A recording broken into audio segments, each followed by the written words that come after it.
UX roles. Okay, what does it mean? Okay, so for short, UX roles simply means job titles in UX and the UI design industry. Okay, and, I know some people were expecting something magnificent, but that's just the definition of UX roles. Okay, they are just different, UX roles that exist, to serve the design process generally. Okay, they are more or less specific names or titles given to people, that perform different roles or different jobs in the UX design process, the UX UI design process. Okay, so and this process is what we call, the design thinking process. Okay, I'm going to explain the design thinking process. But one thing to note is that the design thinking process is, more or less the bread and butter of UI UX, because everything you will do revolves around UI UX. Okay, it revolves around the design thinking process. Revolves around the design thinking process. Okay, because the design thinking process is more or less like a loop. Okay, it's more or less like a loop of five things, five major steps, five major tasks which you will perform that ensures the success of your product. Okay, and it loops through, and it's a repetitive process basically. Okay, so the design thinking process is a design methodology that, provides a solution-based approach to solving problems. Remember, in the first class, we said design is a problem-solving discipline. Okay, we said it's not just painting or drawing pictures; it's about you solving problems. Okay, and we gave the quote of Massimo where he said, "You can design one thing, you can design anything." Okay, how we achieve that is with the design thinking process. Okay, design thinking process helps us to do all this. Now, these are the key tasks in the design thinking process. Okay, we have to empathize, we have, define, we have ideate, we have prototype, and we have test. Okay, and the beautiful thing about this process is that each one is interwoven, each one is connected to each other, and each one can flow with each other. So it's more or less like, while you are defining your problem or stating, analyzing your problem and all, and then you go into ideation, you can always fall back to definitions. You can always fall back to the empathy map and all. Okay, so let's explain each of these, design thinking processes, because this will be the basis for how you would design generally in UI and UX. Okay, so the first one is to empathize. To empathize is where you learn about your users. Okay, so before you solve a problem, you need to understand that problem, right? So you have to empathize with the user. You need to know, okay, like we said in the last class, the experience already exists. Okay, the experience already exists. So it's more or less like you now trying to understand, what is going on, what is wrong, that the or what pain points the user is having. What pain points are you having, with the user? Like what pain points is the user having at that particular point in time, with the product or, with the service. So you have to understand all those things. You do that by performing things like interviews. You do things like inquiring. You do things like questionnaires. You do things like surveys and the likes. Sometimes you even need to just sit down and observe the user. Okay, that's that's a way of, empathizing with the user. Okay. The second task is, to define. Okay. So to define is where you identify problems, and the needs of a user. Okay.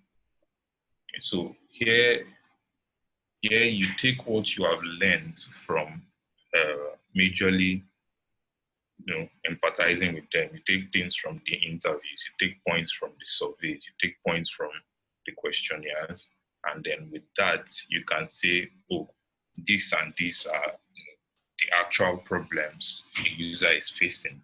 You can say, oh, this and this is what we solve. Sometimes when you do the survey, you hear things like, oh, the color is off, so as a result, I can't, I can't use the product. You hear things like, oh, the buttons are too hard to reach. It's difficult for me, or you hear things like just doesn't work. It's difficult. Okay, so with empathy, you can actually dig deeper. You can ask like, okay, why do you think it's difficult for you? Can you explain why it's difficult for you?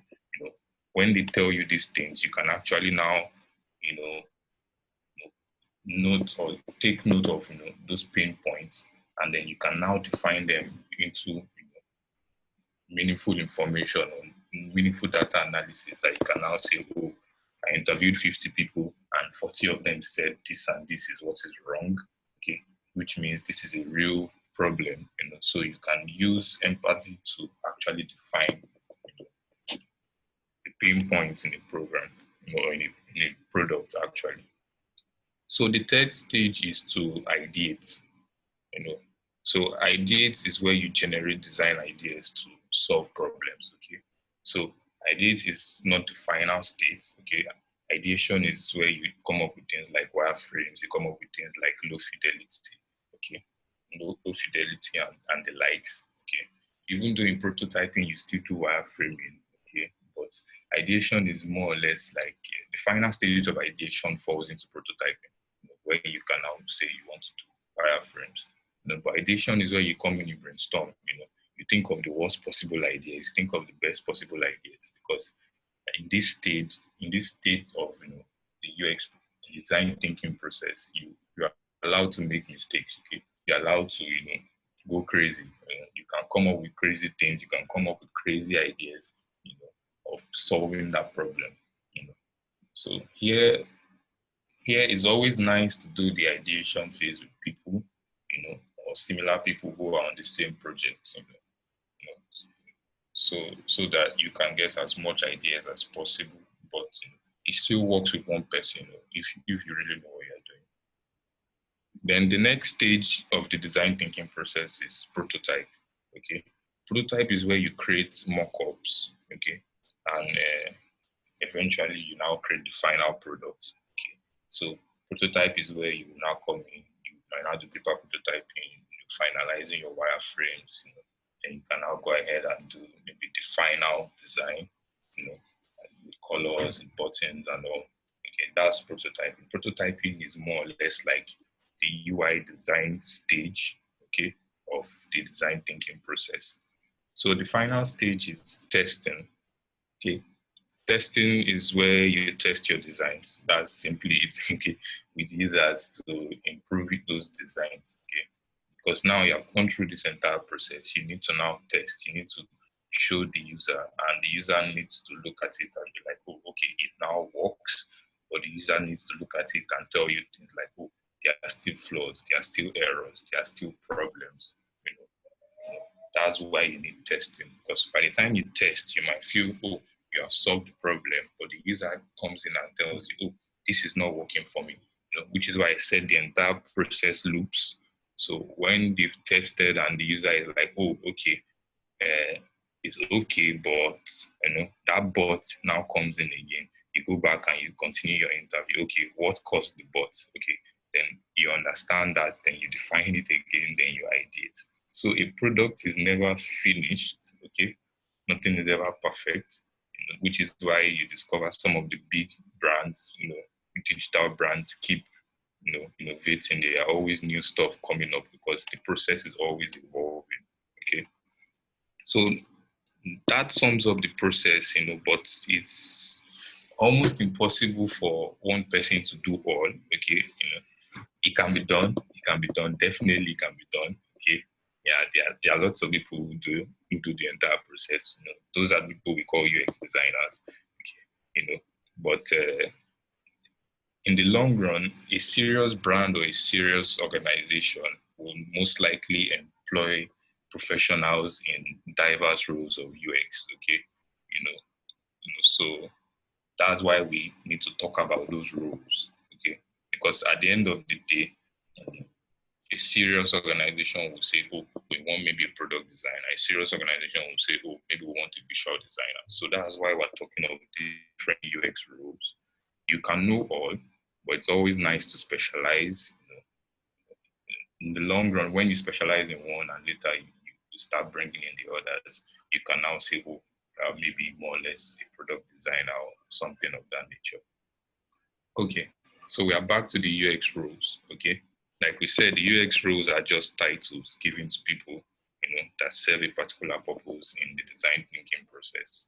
Okay, so the first role is the UX designer. Okay, so this is one of the most common ones people know, and the UX designer takes charge of all 5 phases of the design thinking process. Okay, so the UX designer is more or less a generalist. Okay, that covers everything in the entire design cycle. Okay, in the entire design process. Okay, so the UX designer covers but remember we said UI is embedded in UX. So a good UX designer should also be able to design UI. Okay, it's just that it's common practice for people to say things like I'm a UI UX designer. Okay, whereas UI is already embedded in UX.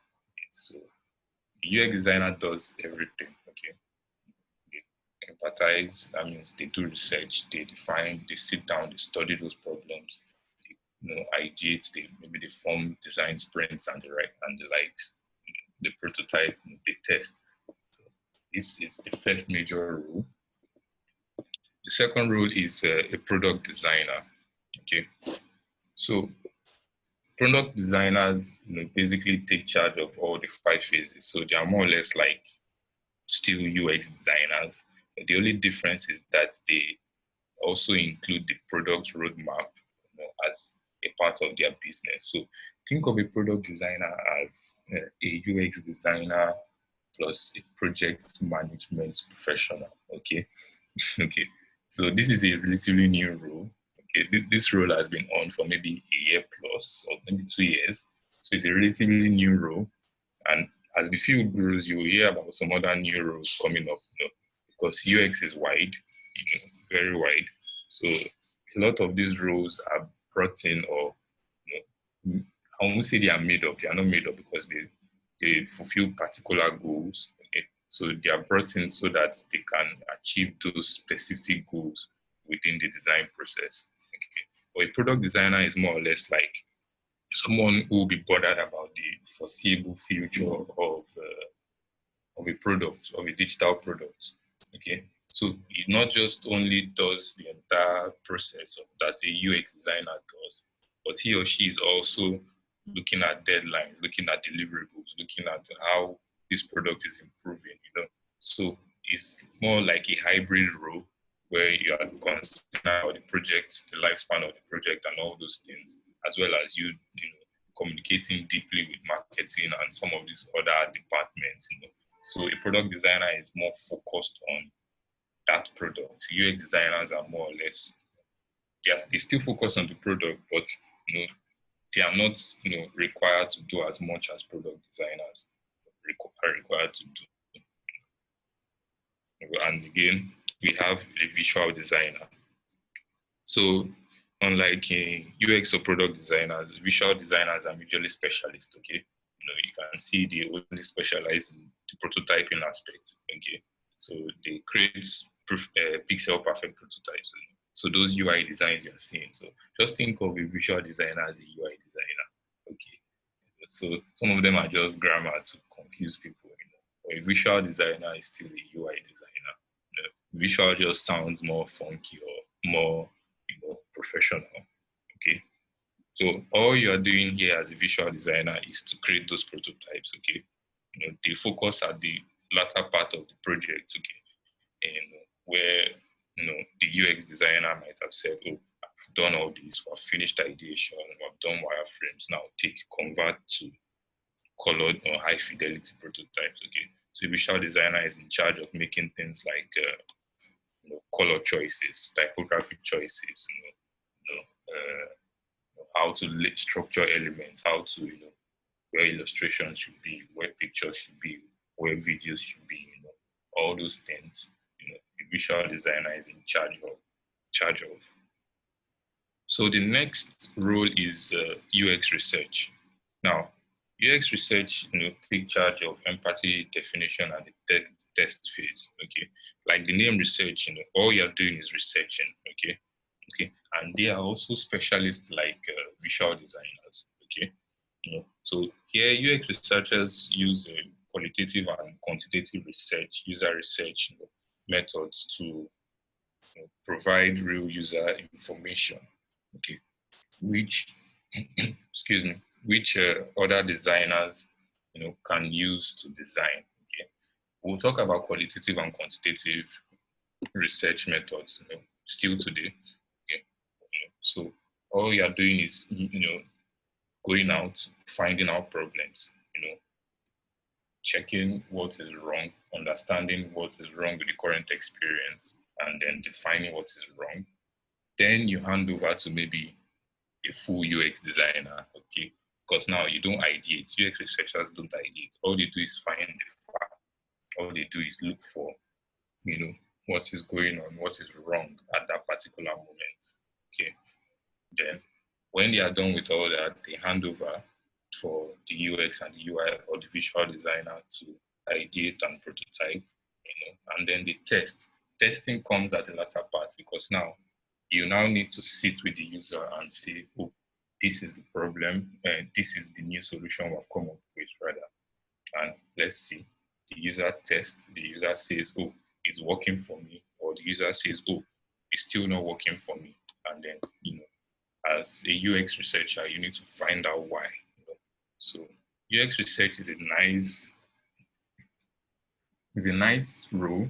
Okay, some people underrate the UX research role, but it's a lovely role that actually has a lot to offer. So for people who feel, oh, I don't have design skills and all, the user research role, user experience research role is very, very wonderful because it's more or less you trying to understand people, okay, which is very, very, very intriguing because you find out so many wonderful things when you do research.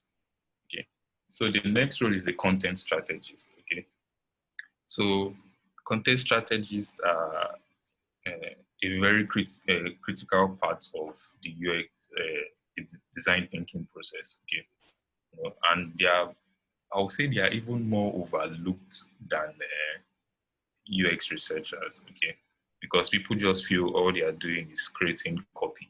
Okay, they are creating text copy.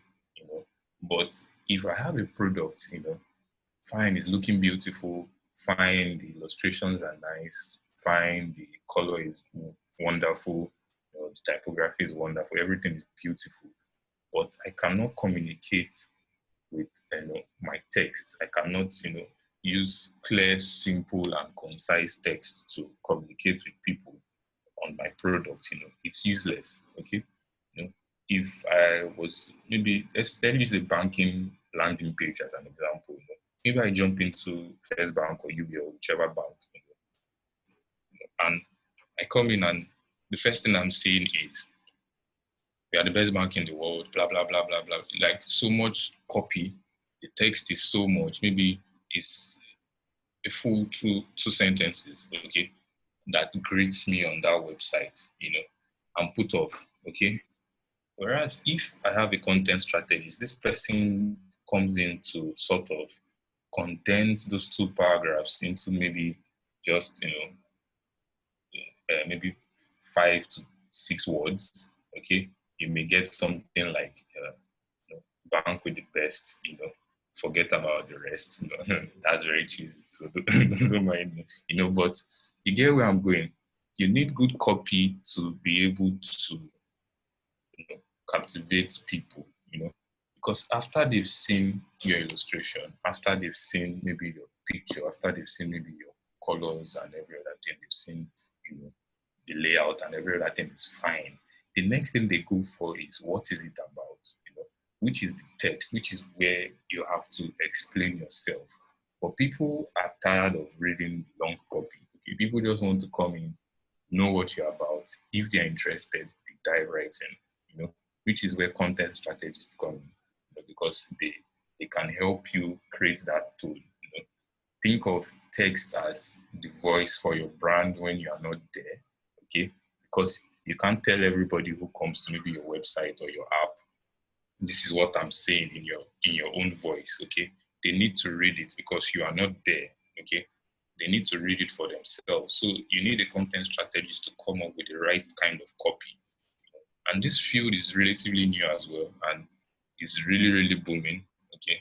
It's really, really booming. There are a lot of guys in it, and personally, I'm not really a content strategist, so so the last but not least, the last UX role is the UX unicorn. So think of these guys as like the gods of the entire UX role. Okay, these guys are legends. Okay, so they do the entire UX process plus front end development, meaning these guys can design. They know the entire design thinking process, and then you can now add in development on it, meaning after the whole process, they go as far as being able to also create those products, they code those products, they do the front end, the HTML, the CSS, the JavaScript for maybe a website. Some of them know how to even do mobile application development, and the likes. Okay. So for me, this is what I'm striving for. I'm already doing some code. I'm not perfect, but this is what I'm striving for. So at the end of the day, which role should you go for? Okay. Now, this course is covering virtually, everything. You know. So at the end of it, it's up to you. Okay. But in the end, I won't lie to you, is the role you feel much more comfortable in. Okay. I know a lady who was in Nigeria like 2 years back, and she was only doing UX research, and some guys were laughing at her. They were like, babe, go and pick some other thing, add the entire UX process, or add UI. She said no, it's only research she wants to do. Now she's abroad and she's paid well for just being a UX researcher, but it's because she loves that role. Okay. So when like today we're doing research. So when we are done with the entire process, if it's something you want to go as far as becoming a UX unicorn, fine. If you just want to be a visual designer, fine. Okay. The idea is when you have chosen that role, stick with that role, and go deep, research deeply into that role and find more materials that you can get from that role. Okay. So at the end of the day is where you find the most comfort in that you should pick, you know. It's possible. It's possible to do the entire thing, okay? I do the entire thing except for development, which is why I say I'm striving for becoming a UX unicorn, okay? Because there's always something new. There's always something you want to achieve, or there's always something new, some next boss, some next level of the game that you are aiming for, okay? Okay, so now let's talk about stakeholders, okay? We're done with the UX roles, okay? Now let's talk about stakeholders. So who are stakeholders? So let me define stakeholders according to the Project Management Institute, okay? Okay, so they define stakeholders as an individual, a group, or organization who may be affected by, or perceive itself to be affected by a decision, activity, or outcome of the project. Okay, and I know a lot of vocabulary is going on, but let's break this down simply. So, a stakeholder or stakeholders are generally people, okay, individuals, someone. It can be a group, it can be an organization, okay, who in the long run may be affected by the outcome of the project. That's simply, which means they have sort of a personal connection, with the project. That's simply who a stakeholder is. Okay. Examples of stakeholders can be a business, okay, a client. The person comes to you and is like, oh, Isaac, or maybe James or John. Oh, hi, yeah, you are a UX designer. I need you to design something for me. That's a stakeholder, is a client. Okay. Another example can be the end user. Okay. Maybe he says he's designing an app for people who need a particular type of herbal drink. Okay. The end users are stakeholders because they partake in the entire process. Okay. Because they are They are the ones who will end up using the product, so they will most likely be affected by whatever is the outcome of the project is. Okay, if the app goes down today, they can't procure herbal drinks again. Okay, so in the long run, they are stakeholders. Okay, another example of stakeholders are engineers or developers. Okay, because most of these products need to be coded. Okay, they need to be you know, someone needs to code it, someone needs to do the backend logic, someone has to, do the programming to bring this application to life. Okay. So in the long run, engineers or developers are also stakeholders, in your project as well. Then last but not least, you have UX people.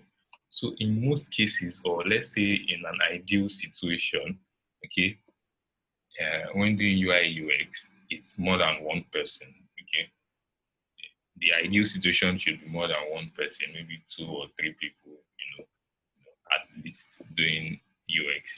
So that's why we say UX people are also involved or they are also stakeholders because they are the ones, that will go about understanding the product, understanding the pain points, as well as finding out how to solve those, problems people are already experiencing. Okay.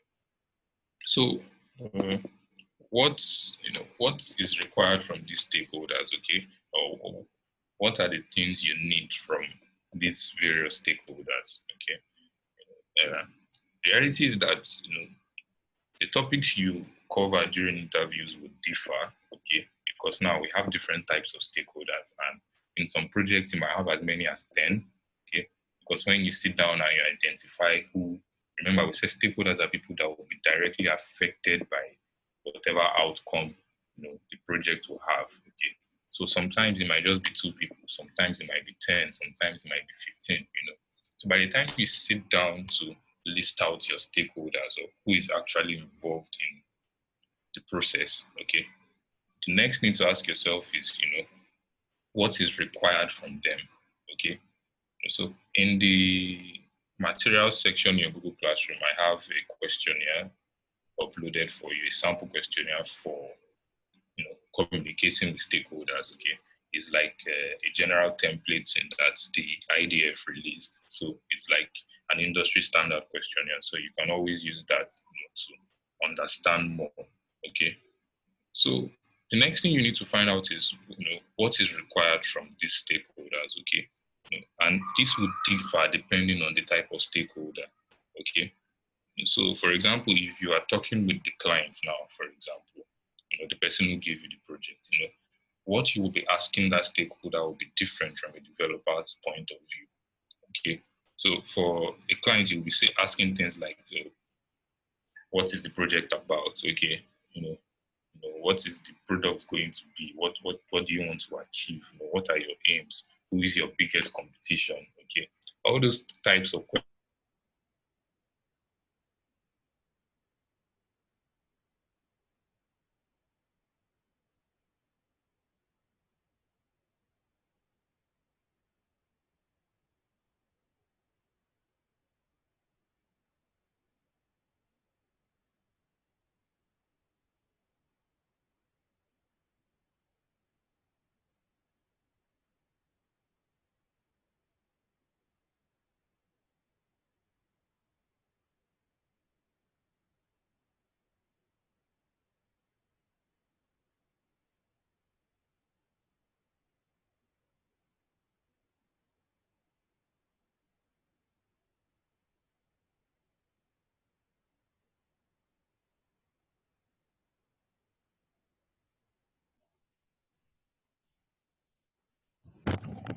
Seems we have lost Isaac. You just hold on a moment. He will come back.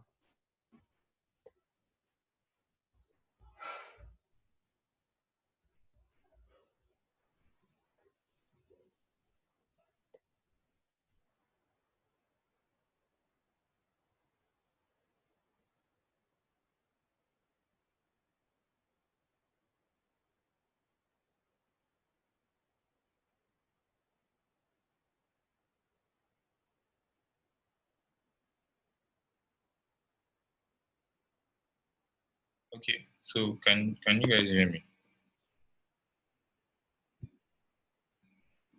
Yes, we can.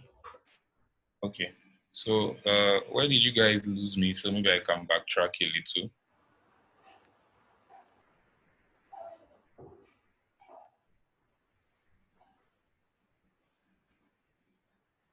Okay.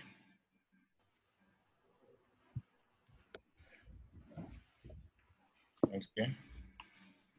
Or should I just go on? Or can you tell me where you guys lost me so I can backtrack a little?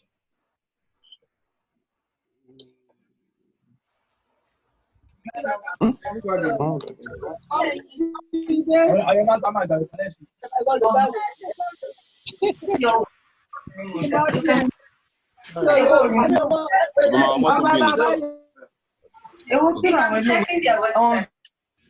Sorry.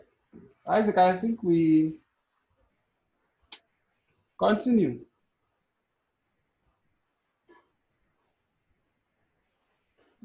Okay. Would have a direct, connection with your product. Okay, whatever the outcome of your product is will affect them. Okay, now we're talking on what you require from those stakeholders. Okay, because now it's important to know every single person in your design process. Okay, every single important person rather in your design process. Because every person has something to contribute. Okay, sometimes designers get carried away and they feel that, oh, I've been given the project, I know what is best. Okay, sometimes you're wrong. Okay, because in the long run, uh, you are trying to meet two goals at the end of the day. Later on, maybe towards the end, I'll talk more on this. And in the long run, you are trying to fulfill business goals, and at the same time, you're trying to fulfill user goals. Okay, and in most cases, the business goal supersedes the user's goal because now most of these products, are to make profit, right?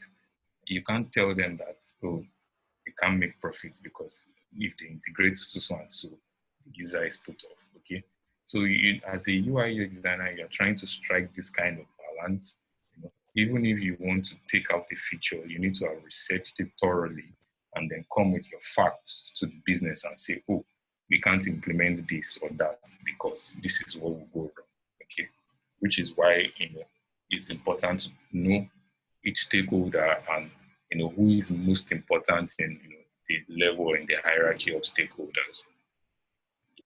So, like I've already said, why we need stakeholders already. I think I already talked on that. But no product is born on its own. Okay, you need multiple perspectives to see the product for what it is. Okay, its limitations, its strong points. Every other thing that makes up that product.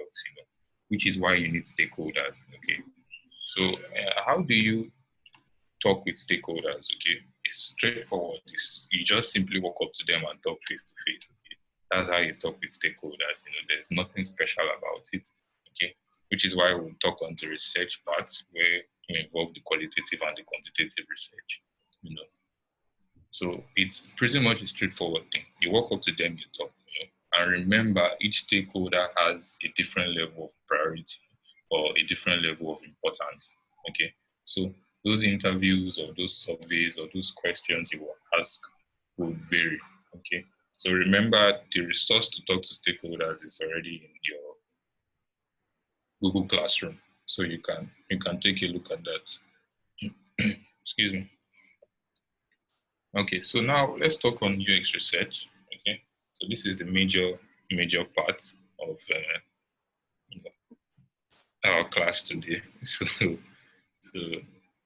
so what is UX research? Okay, UX research is simply a systematic investigation of users and their requirements. Okay, in order to create context and insight into the design process for user experience.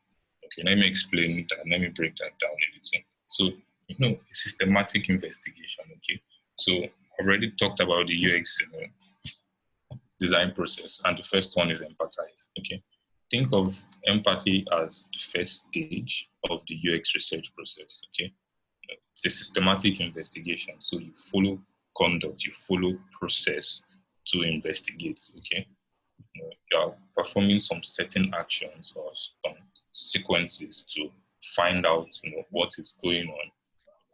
And with that, you can now understand what the problem is. And that way you can, understand user requirements, okay? And you can use those requirements to design better user experiences. So think of it as you going on simple analogy. Think of it as having an end goal, but in order to get to that end goal, you go on a mission, okay? Remove your hand from my phone. Sir, you need to find out what is going on, okay? You need to find out, okay, why certain things are not in place. You need to find out why certain things are not working out the way they are supposed to. So think of it like you have an end goal, and this is your end goal. But to achieve this end goal, you need to go and search for different things. You need to find the reasons. You need to find logics. You need to find, info.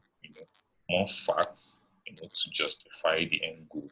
Okay, because clients will come and be like, "This is it. Do it." But in most cases, people who understand the UX process will tell you, we don't understand why this is happening. We don't understand why that is happening. That is a better way of putting it to a UX designer. But most people will be like, we already know what is wrong. Go and fix it. Which in most cases can be very, very wrong. Okay. The aim of UX research is basically to gather info. It's basically to gather user insights, okay?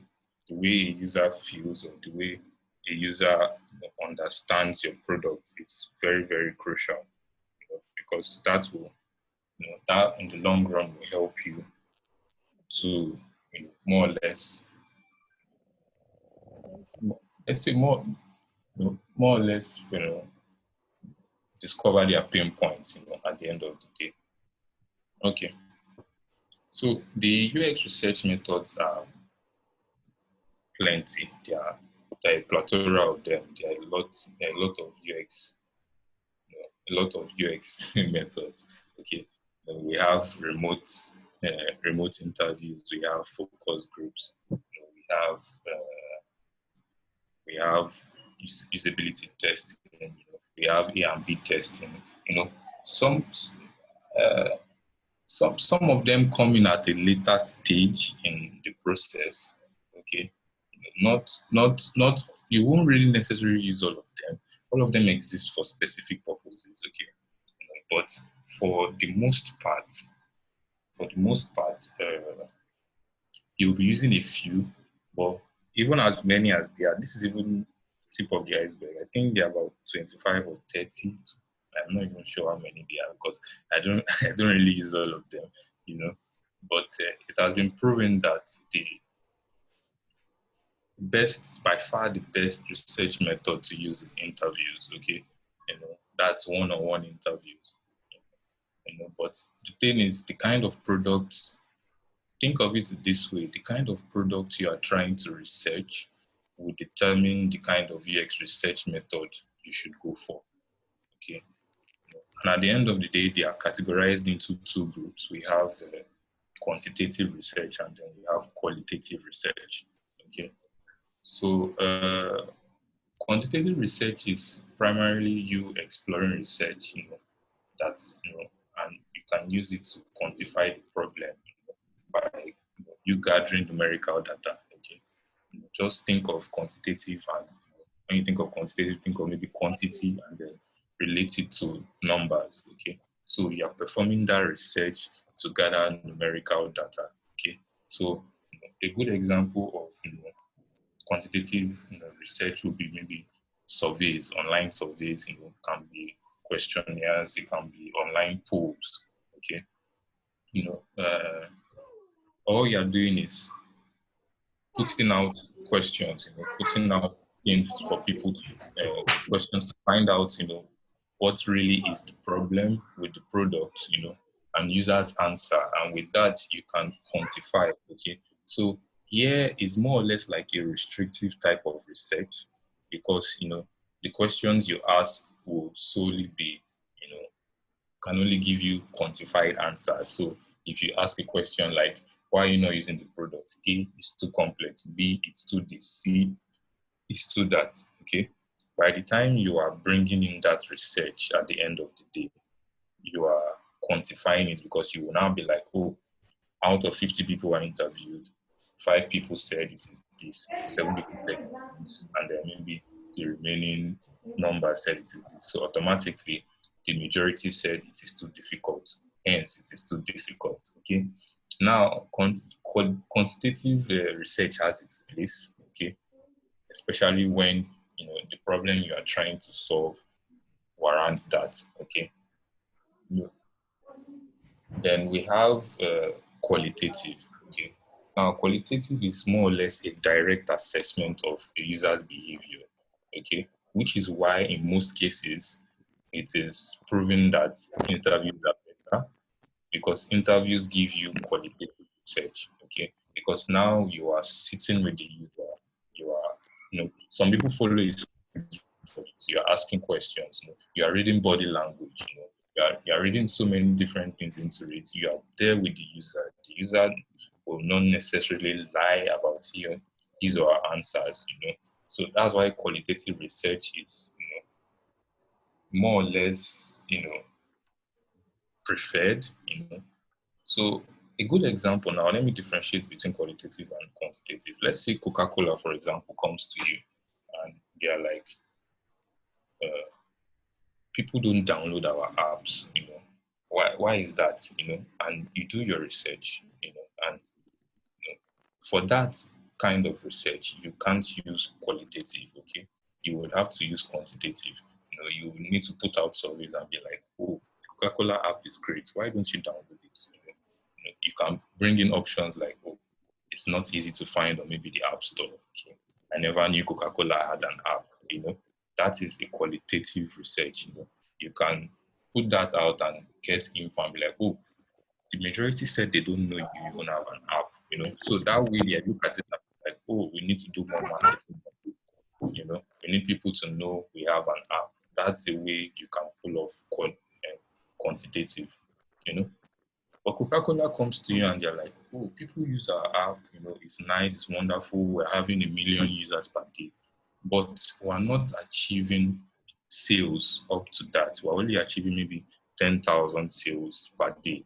You know, Here you call for qualitative because now you go out, you talk to actual users of the app, and you're like, oh, Coca-Cola app, how is it like? Is it wonderful? They're like, yes. You know, this is the experience great. And some of them will tell you the experience might be mediocre or the experience might not be up to par with what they expect. You are digging deeper. You're like, oh, how many purchases have you made? And they tell you all of this. You ask things like, okay, when you get to the buy section or the shop section, what's the item you like the most, or what item would you like to do? That's qualitative research because now you're trying to understand deep why something is not going as it should. So those are majorly the two categories. All of these things fall into those categories. A/B testing falls into quantitative.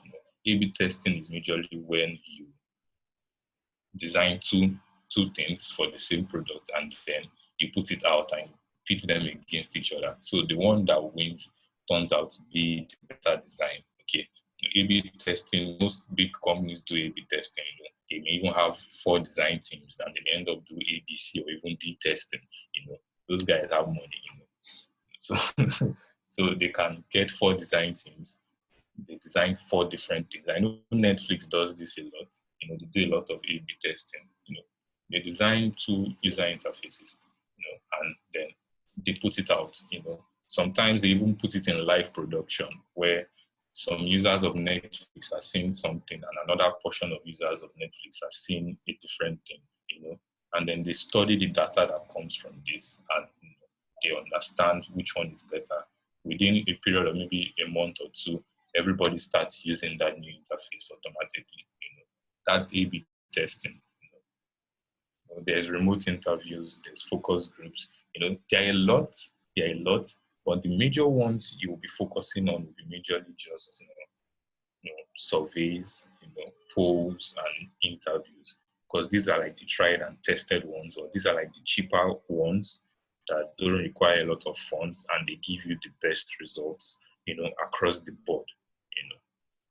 So how do you conduct, quantitative research? Okay. So it's straightforward.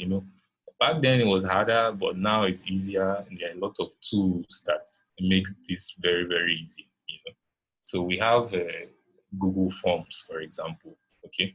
You know, you just bring up a Google form about what problem you're trying to solve, and type in your questions or your questionnaires, put your options in there, and then share a link, and people fill out your questionnaires. Okay, so it's pretty much straightforward. Okay, but for the old-fashioned guys, we're old-fashioned when we're doing this, so you know we used to print out our questions on paper and then say we'll say select the option that suits you, and then you say A, B, C, D. It was painful then, wasted a lot of paper. But that's another way of doing it. Okay. Another option is online polls. Okay. You might just be looking for a short question, just one question. A lot of brands do this a lot. You go online and then you see Nike say some things like, what do you think about self-lacing shoes? Okay, I think they did that before they released their self-lacing shoes, and they're like, what do you think about self-lacing shoes? And they put in 4 options. There was awesome, I don't care. So based on the reactions, they have done a quantitative survey already. They have done a quantitative research already. Because based on the responses from people from that online poll, they know if it is a product they should go after. So those are like 3 basic ways you can do quantitative research on a budget. Okay, because and in most cases this is what you will stick with for the long run. Because these methods have little friction. They don't require too much technical knowledge. And like when you bring in the A/B testing and the likes, those require much more resources. Okay, and in most cases it even requires coding capabilities. Which is why bigger companies do those ones. Okay, so the next one is how to conduct research. That's qualitative research. Okay, so in most cases you will do an interview for qualitative research. Okay, you can use a written script, for example. Some people prefer writing a script when they go to interview users, and they start asking based on their scripts. But from experience, I've learned that fine, you can have your script. It's nice. But from experience, I've learned that interviews are more about conversations. Okay, interviews are more about conversations. So if you go with the mindset of having a conversation, you will achieve more. Okay, and in most cases, go with a recorder. It's a voice recorder, because it's very, very, very impossible. Okay, it's very, very impossible for you to remember everything that you might have discussed with that individual during that session. Okay, so it's nice to go with a recorder so you can listen to it again and pick out those points that you missed. So some people go with written scripts. Written scripts work; they are not bad, but more or less you are constrained to that script. So let me use a simple example now. If you are to perform a qualitative research on maybe why uh, people find it difficult to navigate Twitter, for example, and you go out and you follow a strict script. The user only tells you what he or she wants to tell you. Fine, those answers will relate to your script, no problem. But if you have a conversation with the user, it's much more better. Take for example, I walk up to the user and I'm like, oh, hi. Maybe her name is Hannah, for example. Hi, Hannah, I'm Isaac. How are you doing today? She's like, she's fine. So I'm like, oh, what do you think about social media in general? Okay, that opens up the conversation. She starts telling me, what she feels about social media, not what I ask, because your script will be based on, answers will be based on your script if you use a script. Okay. So you start hearing things like, oh, I love social media, it's nice, I connect with people, this, that, that, that, that. Okay. So what's your favorite social media? And then she goes, oh, maybe I love Instagram. I'm like, oh, why do you love Instagram? She will be like, oh, it's simple. I just double tap. It's only pictures. I don't need to read much. So with that, she's opening up to why she enjoys that social media. Based on that, I can now chip in and be like, oh, so you don't love Twitter? Then I get a response like, Twitter is good. I use Twitter. I love what is trending. Oh, okay. Oh, so you enjoy Twitter because of the trends. Think of qualitative research as a conversation. Because when you have conversations with people open up, okay? They feel much more comfortable. Users find it difficult to open up when you say, take a survey or, this is a questionnaire, okay? For, you know, interviews, don't think of interviews as just, a man wearing black tie with his glasses and sitting across the room, Think of interviews as conversations, because when you have meaningful conversations with these users, okay, they open up to you, okay. They tell you so much that you will never believe ever existed, and you just discover a whole new problem set, and when you can solve those things, people appreciate it a lot. So, so now we're into research analysis. I think we're nearing the end of today's session. So we're into research analysis. Okay. So research analysis is actually a very, very vital point in your in the process, okay? Because now you've been able to empathize with the user, okay? You've been able to understand their problems and all. Okay, so research analysis is more like the definition phase of the design thinking process. Okay, so now you've gotten all this info. How do you analyze this info? Okay, so in most cases, after you're done with all this, you've gotten all this information. The basic way of analyzing is just to categorize, the different information you've gotten. Okay, you classify them and you organize them. Okay, so it's more or less, gathering the outcomes from your research, from your outing. Okay, you have gone out, you have talked, you have performed questionnaires and all. Then you gather those things and then you sort them, into categories. So in most cases, your research analysis will be based off of your goal. Okay, will be based off of your design brief. Okay, so the client comes to you and says, "Oh, we need 10,000 people to be using our app by so period of time, and then we want, we want so levels of conversion, for example. Okay, maybe we want 20,000 conversions and we want maybe 10,000 or 50,000 new users. Okay, your questionnaires will be tailored around how you will get those people. Okay, your interviews will be more or less like, oh, what do you think about this product? Okay, what if this product had a free trial? Would you use it? Okay, what if this product give you a free trial for maybe 30 days? And what do you think about it?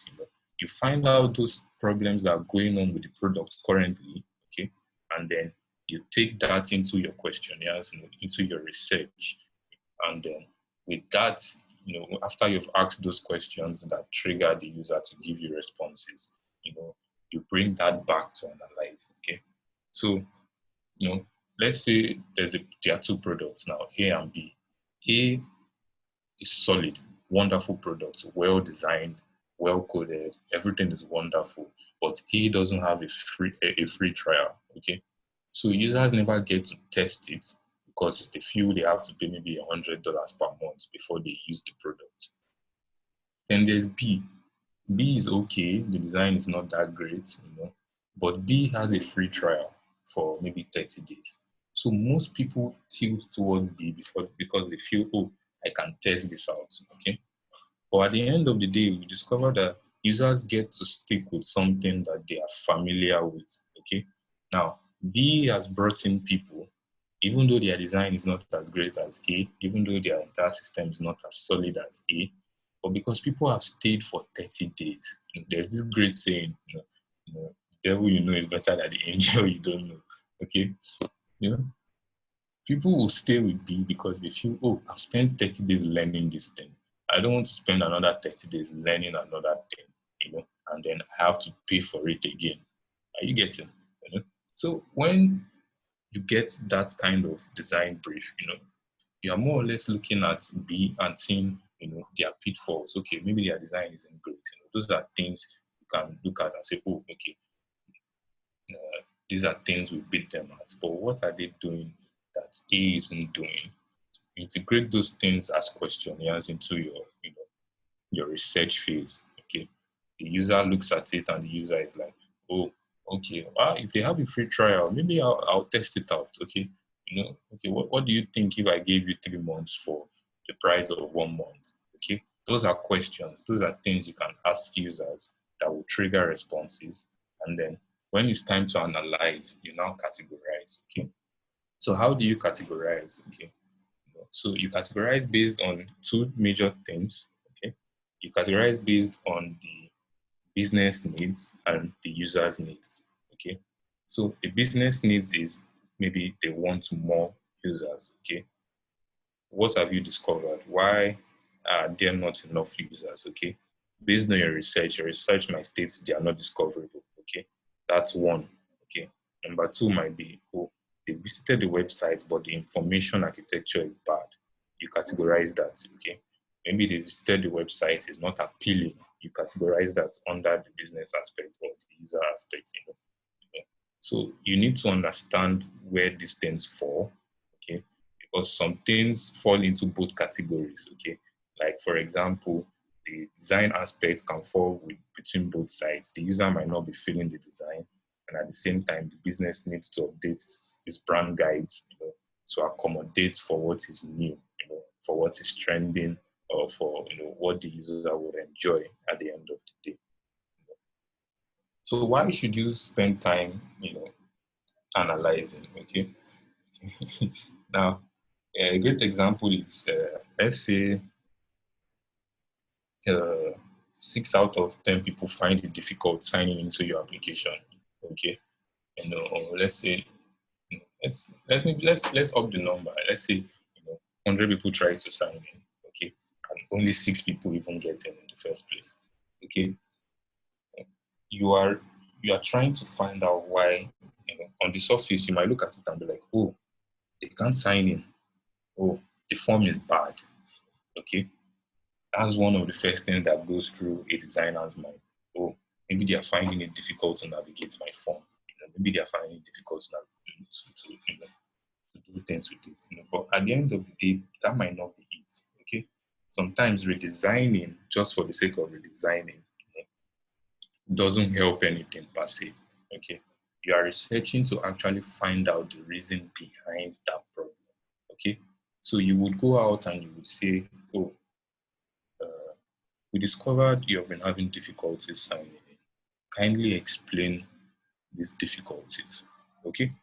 Now, for each person, it might be unique. Okay. For someone, it might be that your product was being used by a large majority of people that had accessibility issues. Okay. Accessibility is another topic we'll talk on in the UI design phase.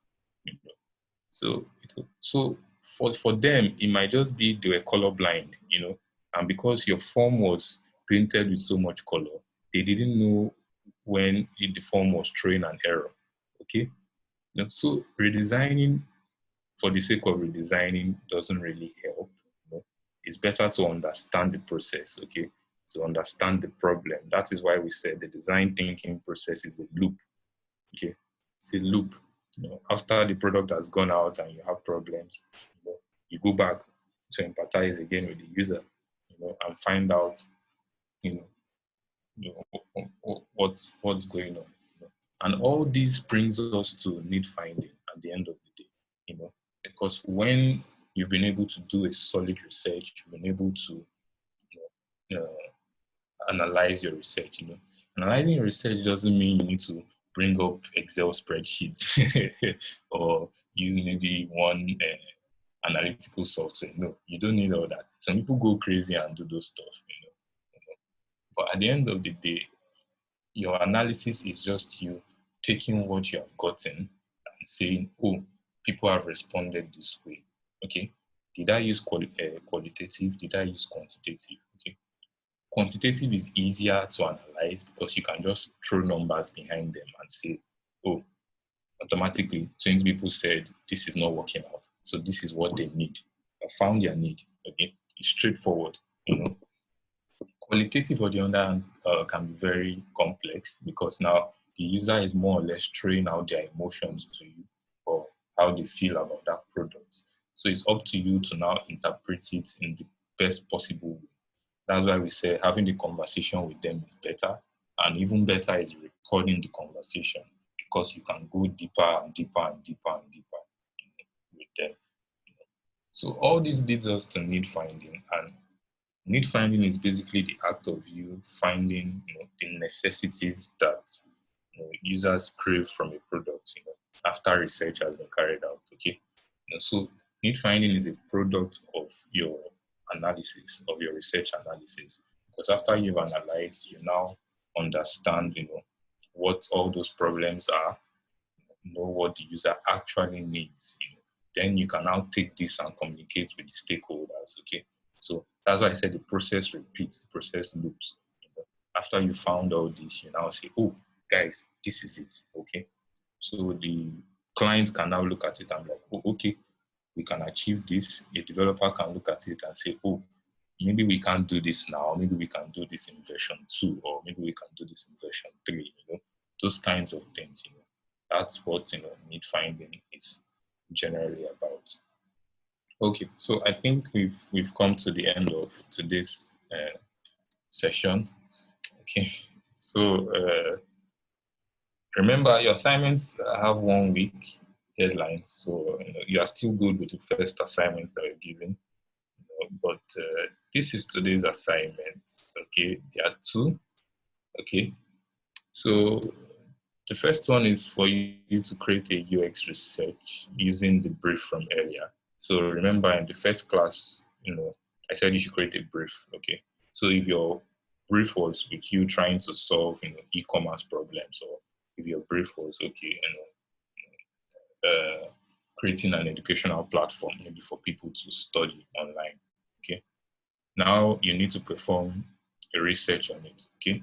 You can do basic research like Googling, finding out what it entails and all. That's basic research. But the UX research now will be for you to create a questionnaire, okay, or for you to create a survey, okay, or an interview. Anyone would work. We're in the COVID-19 era, so I can't advise anyone to do interviews for now.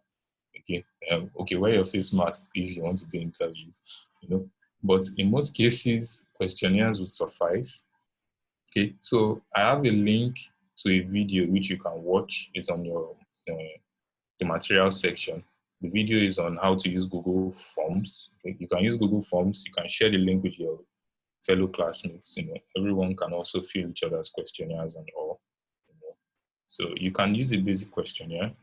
Okay, just a simple A, B, C, D question. So if maybe your research brief was solving education, for example, online education, your questions can be like, oh, do you feel the need for this is required? Yes, no, okay.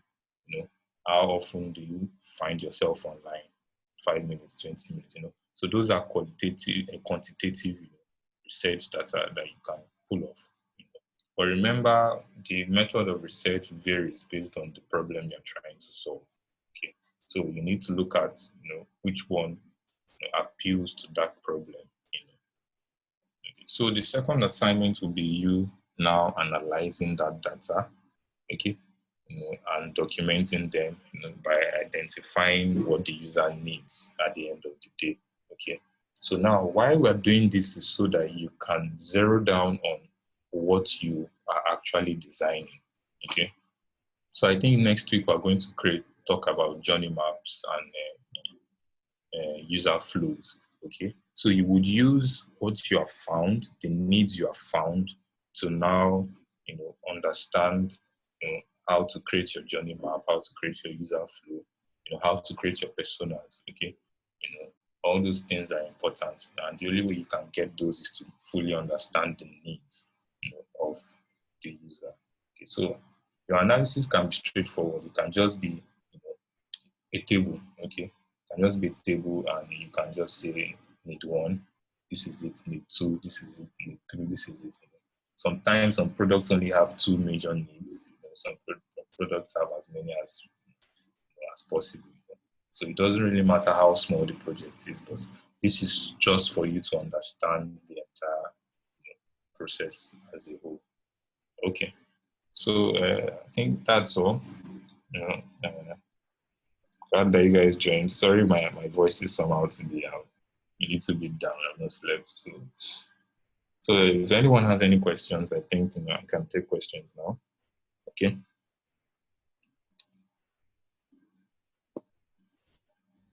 Okay, thank you, Isaac. Please, if you have question, you can raise your hand or chat so that we'll mute you.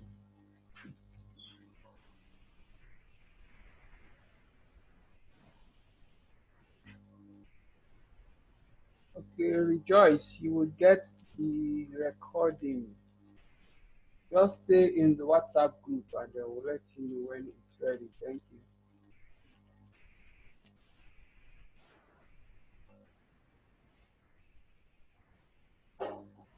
Okay, they're asking link to the Google Classroom. Oh, I okay. think I answered that. Okay. Let me get the code. Okay, the WhatsApp group has been sent earlier. I will send it again. WhatsApp group link. Okay. Okay, so does anyone have any questions? Any Okay, questions? three.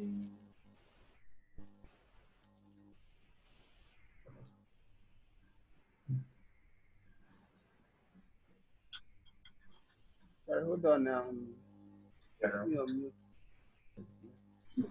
Oh, okay. No, no, Three, three no. billion buck chick. I'm trying to unmute you. I can't. Probably you should unmute yourself first. Let's see.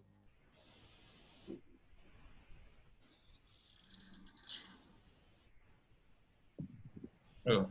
Okay, Okay, let's so see. Rejoice. Okay, you are asking how you can start a UX writer career. Okay. Oh, okay. So this is a field I personally have not researched fully. Okay, but think of them as just guys who create content. Content that is tailored for uh, that particular product. Okay, and what I'll do is maybe I'll check up some resources for you, basically, and I'll share with you on the WhatsApp group. But the field requires that you have skills in creative writing.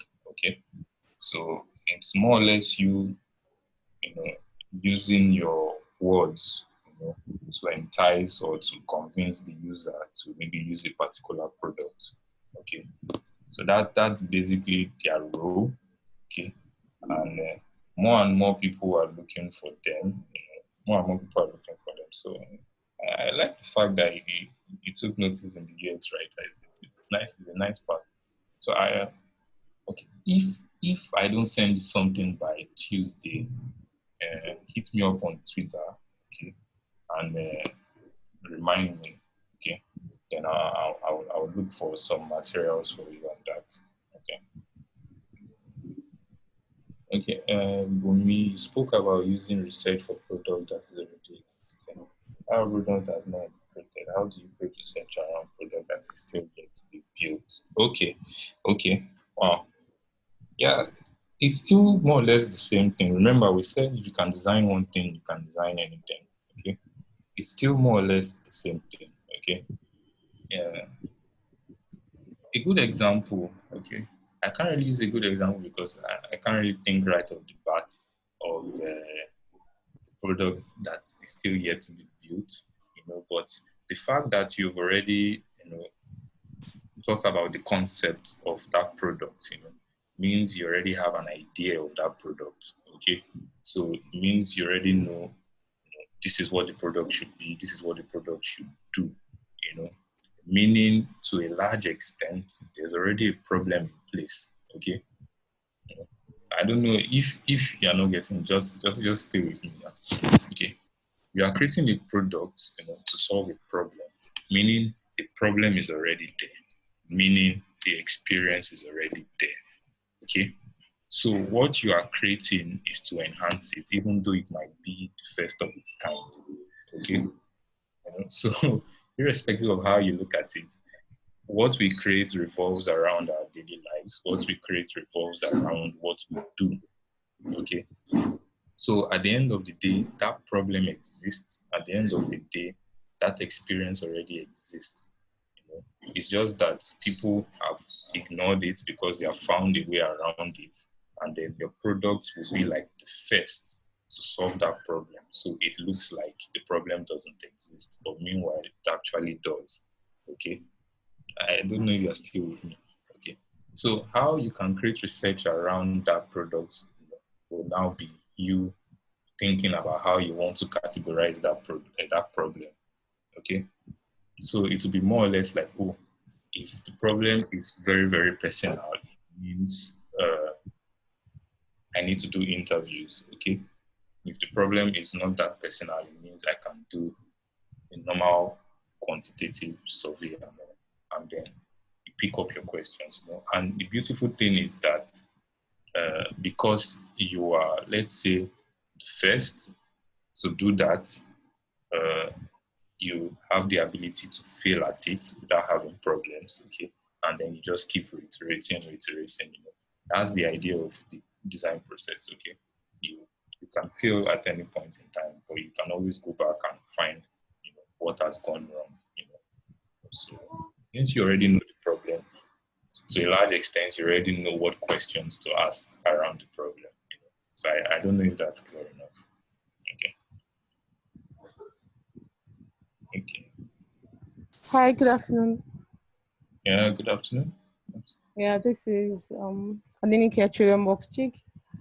Thank you for the class. I've quite learned a lot of things, and of course, I'm actually currently in the phase of launching something that is tech related, and I just kind of see how some members of the team that are not really they're not some user experience specialist or students or anything like that, but I just see how everyone can function beyond their the general roles that they do have.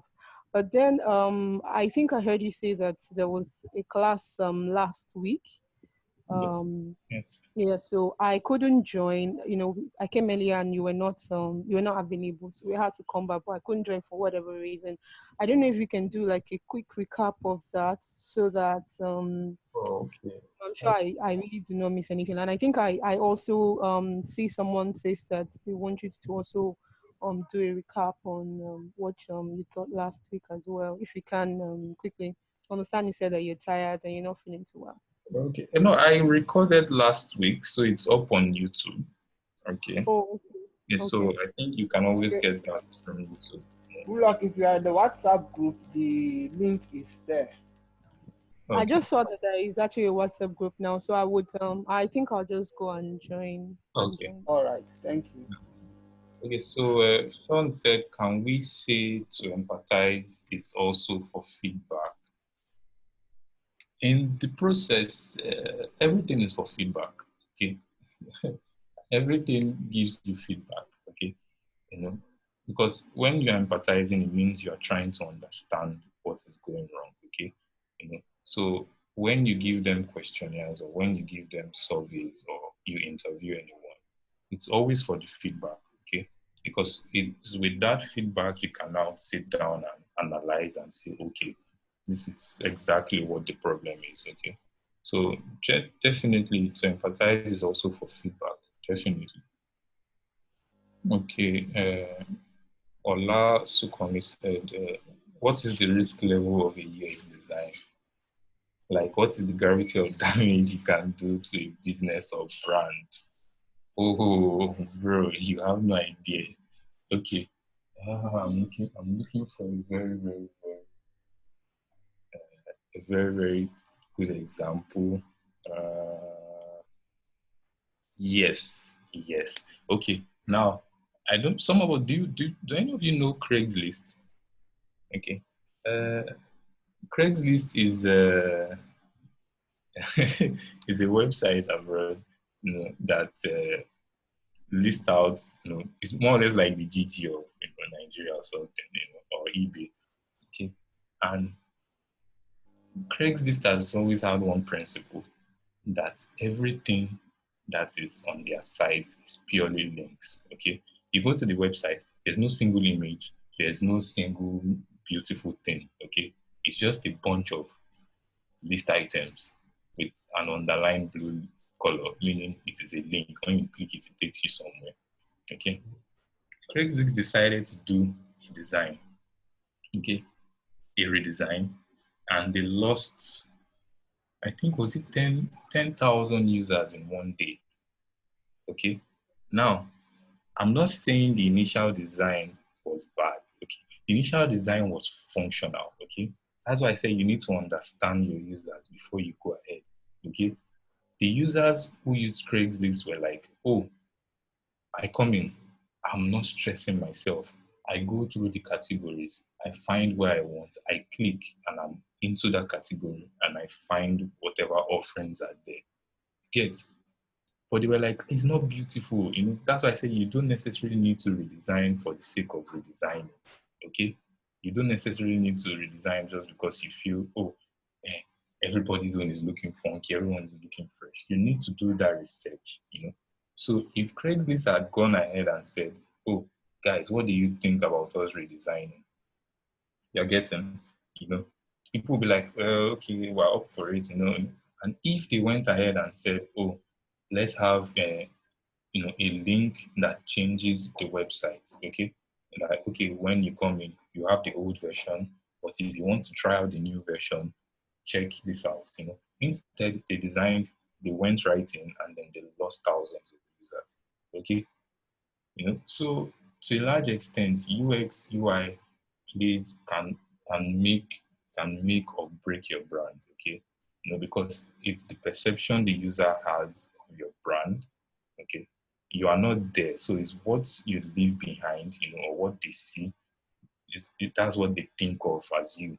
So if it is not presentable, it's something they don't, understand, they're out. They're like, you know, because Craigslist was the holy grail. I just come in, I click and I'm out. But now you're giving me pictures here, you're giving me this here. I don't want that. People loved the convenience. And when the convenience was taken away, like human beings, like we are, when we find something new, we feel it's difficult now. We have to learn it again. So eventually, they brought it back.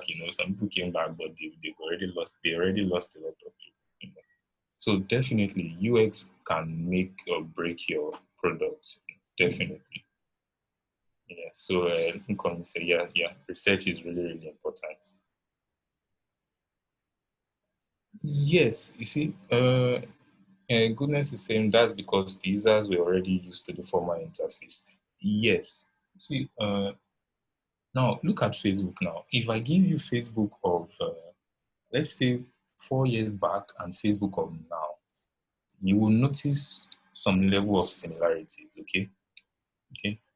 The icons might have changed, some placements might have changed, some, drill down to the bottom menus might have changed. But it's still familiar, you're getting. When you design or when you're improving a product, it's important to do it in small bits, okay? When you do it in small bits, the user, won't really notice it. Think of it like blending in with the user, okay? So what Craigslist could have done was, eased into the design process. Now they've redesigned it. It still looks like the old one, but it's much more appealing and people still use it, because it's still reminiscent of the old one. You're getting, you know, people don't like change. Okay, that's a very difficult thing, for people to do.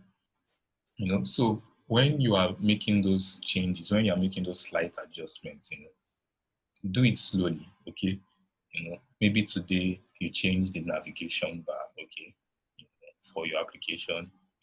They don't feel it too much. They use it for a week, they use it for 2 weeks, they use it for 3 weeks. So they just notice their new icons. They just notice that maybe the colors, are slightly saturated. They are cool with it.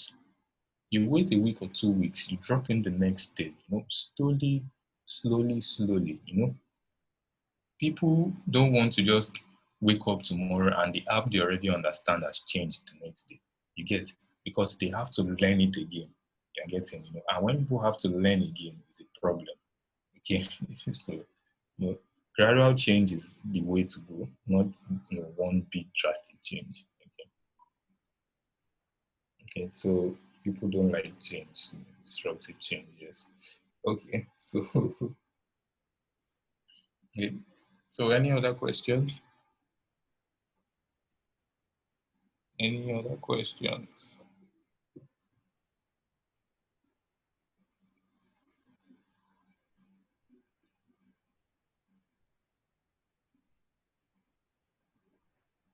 Any other questions?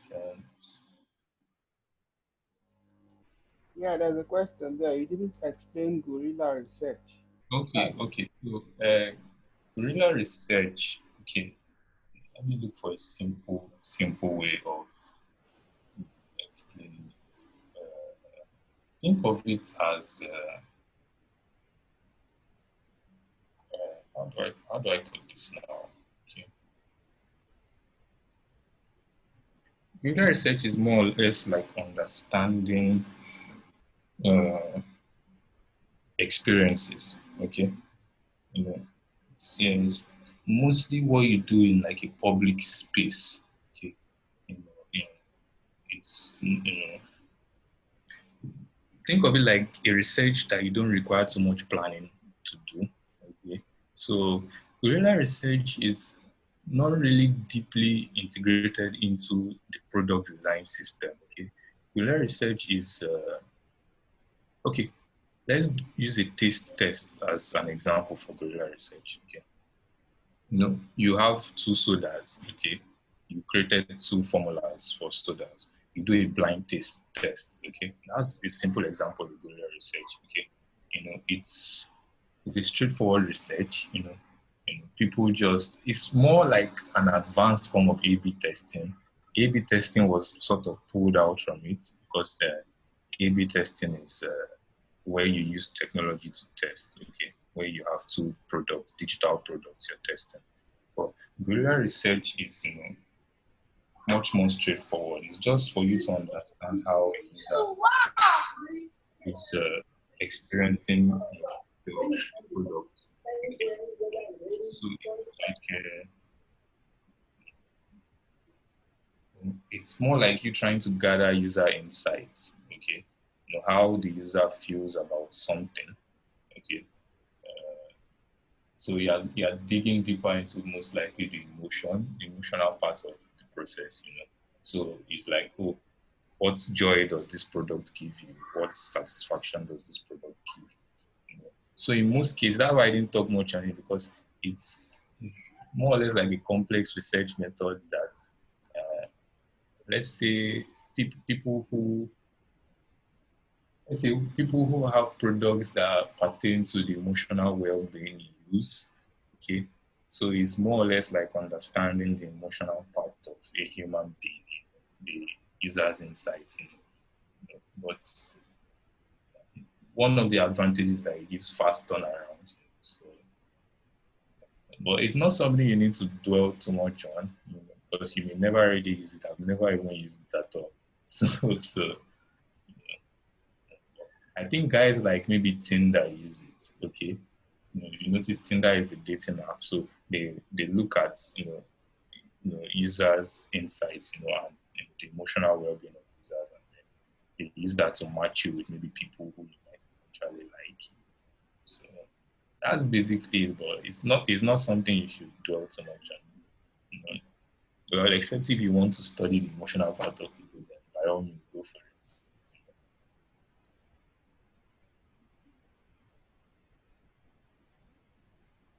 Okay, so any other questions?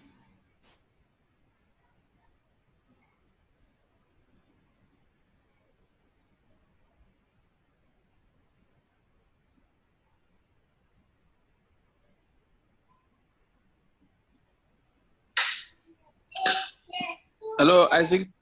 Yeah. Okay. Once again, thank you very much for this section. And I was out for some time, so I just came back towards the end. I don't really appreciate this. So, are we going to repeat, continue next Thursday as we did last week, or are we going to have a different date for it? No, I'm okay with Thursday. So we can Thursday, okay. 4:30 or 5? Maybe 5. Maybe 5. 5. Okay. Thank you very much. You're welcome. Yeah. Okay, take care, guys. Okay.